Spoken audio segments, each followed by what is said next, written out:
Hello hi friends, ఎలా ఉన్నారు? బాగున్నారా? నేనైతే బాగున్నాను. మీరు ఎప్పుడు బాగుండాలని మనస్ఫూర్తిగా కోరుకుంటున్నానండి. నమో వెంకటేశాయ.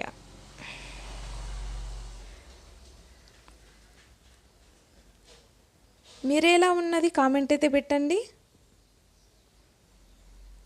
ఇవాళ ఏం చేస్తుందన్న వీడియో చూడండి, మీరే చూడండి. బెండకాయలు తీసుకున్నాను, ఉల్లిపాయ ముక్కలు, పల్లీలండి, పచ్చిమిర్చి, కరివేపాకు అన్నీ ఏం చేస్తానన్నది వీడియో అయితే చూడండి. ఎక్కడ స్కిప్ చేయకుండా ఫుల్ వీడియో మొత్తం చూడండి. చిన్న వీడియోని, ఏం పెద్దగా ఏం లేదండి, చిన్న వీడియోని. ఎక్కడ స్కిప్ చేయకుండా వీడియో మొత్తం చూడండి. ఫస్ట్ టైం మా ఛానల్ చూసినట్టయితే ప్లీజ్ లైక్ చేసి సబ్స్క్రైబ్ చేసుకోండి. ఆల్రెడీ సబ్స్క్రైబర్స్ అందరికీ చాలా థ్యాంక్స్ అండి. ఇలానే మీరు ఎంకరేజ్ చేస్తుండాలి.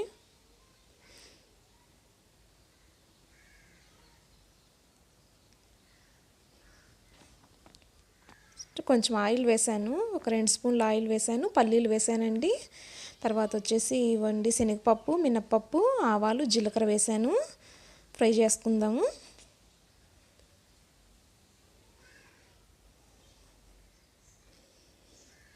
వీడియో చాలా బాగుంటుంది, ఎక్కడ స్కిప్ చేయకుండా వీడియో మొత్తం చూసేయండి. చూసి లైక్ అయితే చేయండి అండి, లైక్ చేయండి. లైక్ చేయడం వల్ల ఈ వీడియో ఇంకొంతమందికి ముందుకు వెళ్ళే అవకాశం ఉంటుంది. ప్లీజ్ లైక్ అయితే చేయండి.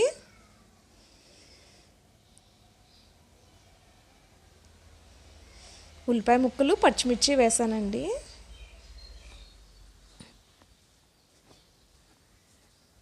టిఫిన్ అయిందండి. ఏం టిఫిన్ చేశారు ఇవాళ? కామెంట్ అయితే పెట్టండి, ఏం టిఫిన్ చేశారు?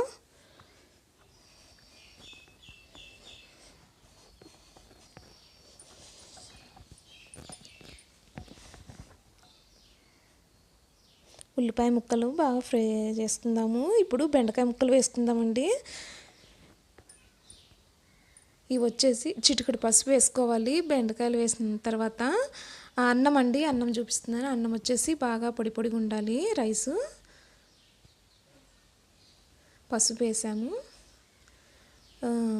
స్టవ్ వచ్చేసి బాగా సిమ్లో పెట్టకూడదండి, హైలోనో పెట్టి కలుపుకోవాలి. సిమ్లో పెట్టేసామనుకోండి జిగురు వచ్చేస్తుంది, బెండకాయ ముక్కలు జిగురు వచ్చేస్తాయి. అందుకనేసి హైలో పెట్టుకొని కలుపుతూ ఉండాలి. కొంతసేపు బాగా ఫ్రై చేసుకుందాము.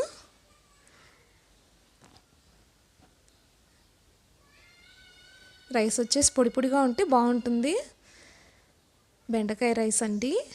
చిటికెడు పసుపు, తగినంత పసుపు, చిటికెడు పసుపు అని తగినంత ఉప్పు అండి, తగినంత ఉప్పు వేసుకో. సారీ, కన్ఫ్యూజ్ అవుతున్నాను, తడబడుతున్నాను అనమాట. ఇది ఇంగువ అండి, ఇంగువ వేస్తున్నాను, చిటికెడు ఇంగువ.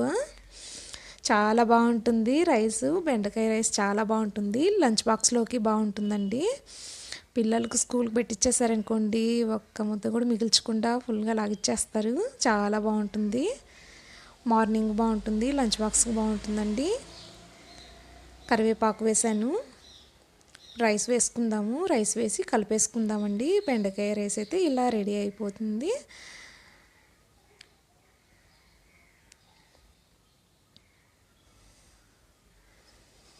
కలిపేసుకుందామండి. కలిపేసి చివరిలో నిమ్మకాయ పిండుకుందాం.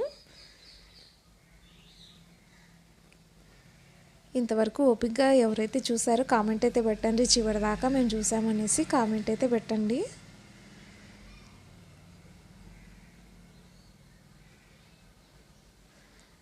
చివరిలో నిమ్మకాయ పిండేసుకుంటే బెండకాయ రైస్ రెడీ. ప్లీజ్ లైక్ చేయండి. లైక్ చేయడం వల్ల ఈ వీడియో ఇంకొంతమందికి ముందుకు వెళ్ళే అవకాశం ఉంటుందన్నమాట, అవకాశం ఉంటుంది. ఎందుకు చెప్తున్నానో అర్థం చేసుకోండి. లైక్స్ అయితే రావట్లేదు, లైక్స్ రావట్లేదు, వ్యూసే కొంచెం వస్తున్నాయి కానీ లైక్ అసలు రావట్లేదు అనమాట. అందుకనేసి please like, share and subscribe. Okay, bye, thank you, thanks for watching అండి.